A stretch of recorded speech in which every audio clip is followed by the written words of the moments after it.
네, 오늘은 2024년 7월 17일 이스라엘 종교력으로 담무즈 4월 11일입니다. 오늘 수요 말씀 묵상을 시작하겠습니다.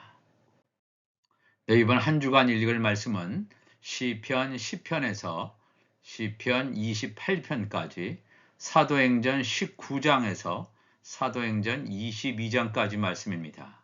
오늘은 계속해서 두 증인에 대해서, 남자와 여자에 감추어져 있는 두 증인에 대해서 고린도전서 11장을 중심으로 함께 나누어 보겠습니다. 그렇다면 고린도전서 11장 11절 이하의 말씀을 읽겠습니다. 그러나 주 안에는 남자 없이 여자만 있지 않고 여자 없이 남자만 있지 아니하니라. 이는 여자가 남자에게서 난 것 같이 또한 남자도 여자로 말미암아 났음이라. 그리고 모든 것은 하나님에게서 났느니라.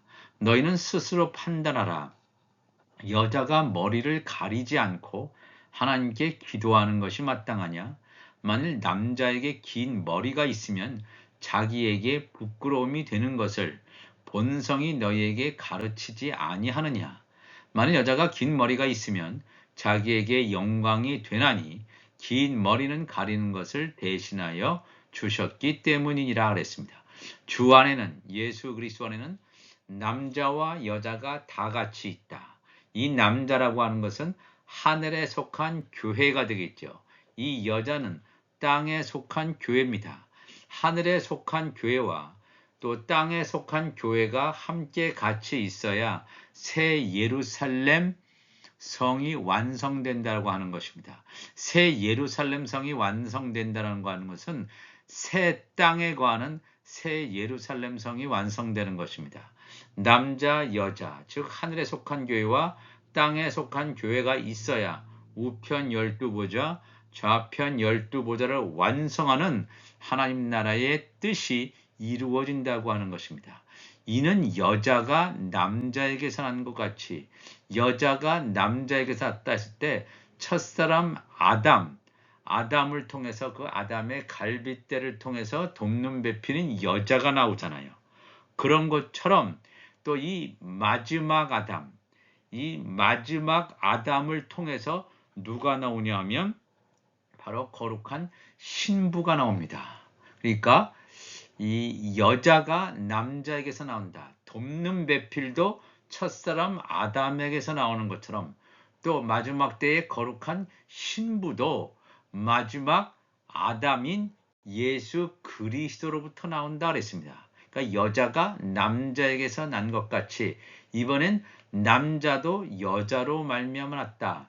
이 남자는 예수 그리스도죠. 영의 생명 예수 그리스도로 여자로 말미암았다라고 하는 것은 이 여자는 바로 첫사람 아담이죠. 혼의 생명이란 말이에요. 이 첫사람 아담은 영의 생명이 아니라 혼의 생명, 땅에 속한 자란 말이에요. 근데 이 영에 속한 자인 예수 그리스도 남자도 혼의 생명인 첫사람 아담으로 말미암았다라고 하는 것은 첫사람 아담이 정결한 흙으로 메시아가 오실 하나님의 밭으로 준비되었기 때문에 메시아이신 예수님께서 오셨다 그랬습니다. 왜냐하면 예수님께서 이 땅에 오실 때 정결한 육체를 있는 자리에 오셔야 돼요. 정결한 하나님의 밭이 육신이 예비되어 있지 않으면 거룩한 하나님이신 예수님이 이 땅에 오실 수 없단 말입니다. 그러니까 이 남자 예수 그리스도, 여자 첫사람 아담인 그 정결한 흙으로 지어진 여자로 말미암아 났으니라. 그리고 모든 것은 하나님에게서 났느니라. 너희는 스스로 판단하라. 여자가 머리를 가리지 않고 하나님께 기도하는 것이 마땅하냐. 이 여자는 머리에 수건을 써야 된다는 거예요. 영의 비밀을 알 수가 없어요. 머리에 수건을 쓰는 게 여자예요. 근데 이 여자 가운데 아들의 명분으로 세워지는 자는 머리를 가리지 않죠. 머리에 수건을 쓰지 않단 말입니다. 14절에 만일 남자에게 긴 머리가 있으면 자기에게 부끄러움이 되는 것을 본성이 너에게 가르치지 아니하느냐. 남자에게 긴 머리가 있다고 하는 것은 남자가 이렇게 수건을 쓰고 있다는 거예요. 정말 남자라면 영의 생명이라면, 예수님의 지체라면, 하늘에 속한 교회라면 긴 머리에 수건을 쓰지 않는다 그랬어요. 수건을 쓰는 것이 부끄러움이 된다. 누구한테 부끄러움이 됩니까? 자기의 머리이신 예수님께 부끄러움이 되는 거죠. 우리가 복음이 임하기 전까지는 남자에게도 긴 머리가 있었고 또 수건을 쓴 자가 있었습니다. 율법 아래에 있었습니다. 그러나 복음이 임하고 영원한 복음이 들려졌을 때 긴 머리가 나의 정체성이 아니구나. 그래서 머리를 자른다든지 내가 쓰고 있는 수건을 벗어버리는 율법 아래에 있다가 복음의 아들로 나오게 된다라고 하는 것입니다. 만일 여자가 긴 머리가 있으면 자기에게 영광이 되나니 여자는 땅에 속한 교회예요. 이 하나님 나라의 영적인 비밀을 알지 못하기 때문에 이 모세와 같이 수건을 쓰는 것입니다. 그것도 영광이에요. 달의 영광이에요. 희미한 영광이긴 하지만 자기에게 영광이 되나니 긴 머리는 가리는 것을 대신하여 주셨기 때문이라 그랬습니다.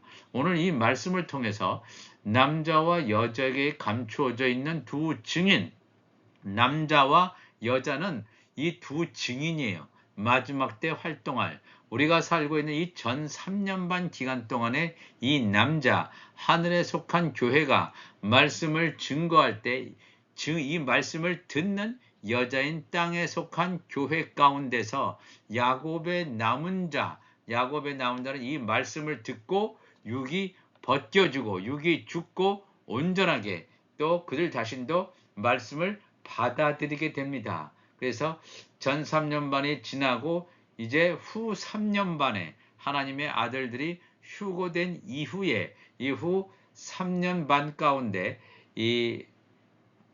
그러니까 이 초막에 있는 사람들 온전히 이끌어서 예수님께서 지상재림 하실 때까지 그들을 인도할 자가 땅에 속한 교회 가운데 이 모세와 엘리야와 같은 선지자다 하는 것을 성경이 증거하고 있습니다.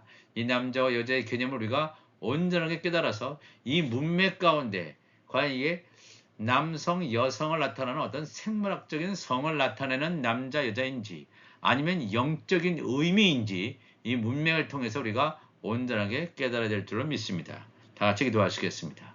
하나님 아버지 감사합니다. 오늘도 귀한 말씀을 나누었습니다.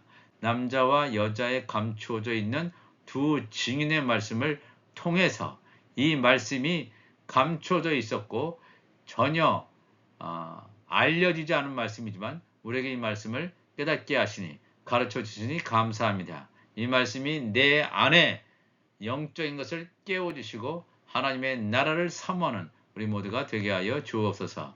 감사하며 예수님의 이름으로 기도합나이다. 아멘.